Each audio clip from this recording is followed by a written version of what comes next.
पिछले एपिसोड में आपने देखा सफेद कबूतर ने बबल की जान बचाई। अब आगे कबूतर बबल को लेकर उसके महल जाता है। बबल अपने घर पहुंच गई। वो इमोशनल हो जाती है। तभी उसकी नजर अपने हाथों पर पड़ी। वो समझ नहीं पाती। इतने में सफेद कबूतर उसके पास आता है। कबूतर ने धीरे से कहा, अब मुझे जाना होगा बबल, मैं कल सुबह लौटूंगा और फिर हम जंगल के लिए निकलेंगे। उसने कहा, आज अपने महल को जी भर कर देख लो, शायद ये आखिरी दिन हो जब तुम यहां हो। बबल की आंखें भर आई। वो जानती थी ये सिर्फ सफर नहीं, एक विदाई है।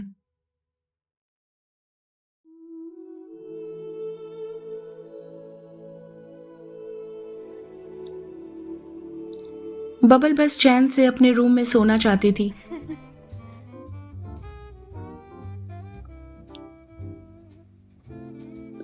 गर्म पानी के टब में उसने थकान उतारी। फिर वो सोने चली गई। अचानक उसके सपने में कोई राजकुमार आता है। फिर वो अपने टेडी बेयर को हग करके सो गई। एक गहरी नींद के बाद बबल की आंखें सूरज की किरणों से खुलती हैं। वो बहुत खुश थी। आज सफेद कबूतर बबल को ले जाने के लिए आने वाला था। वो जल्दी से तैयार होकर बालकनी में गई और उसका इंतजार करने लगी। शाम होने को थी। बबल बेचैन होने लगी। वो जंगल की ओर निकल जाती है। इधर उधर उसे ढूंढने लगती है।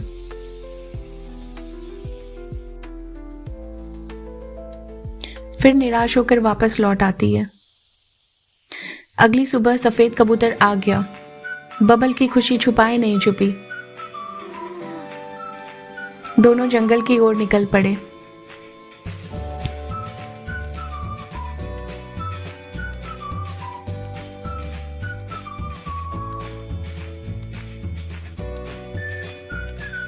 चलते चलते बबल थक जाती है और एक पेड़ के नीचे बैठ जाती है।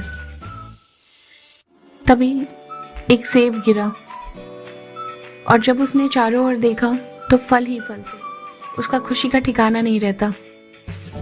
बबल और कबूतर दोनों फल के साथ खेलने लगे। एक गिलहरी भी आती है। वो भी उन दोनों के साथ खेलने लगती है। तीनों मिलकर बहुत मजे कर रहे थे। तीनों एक दूसरे को फल खिला रहे थे।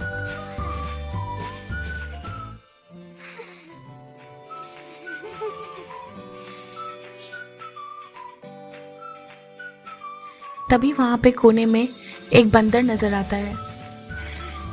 उसे भी इनके साथ खेलना था। बबल उसे इशारा करके बुलाती है। वो सहमता हुआ डरता हुआ बबल के पास आता है और धीरे से उसके हाथ से सेब लेता है।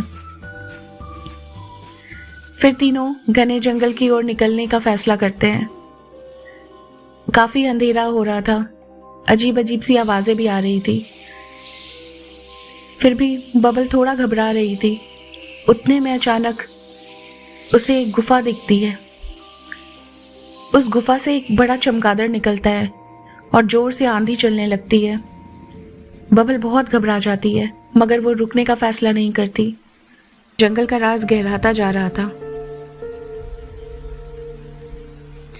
समझ नहीं आ रहा था कि ऐसी कितनी राजें छुपी है यहाँ पर।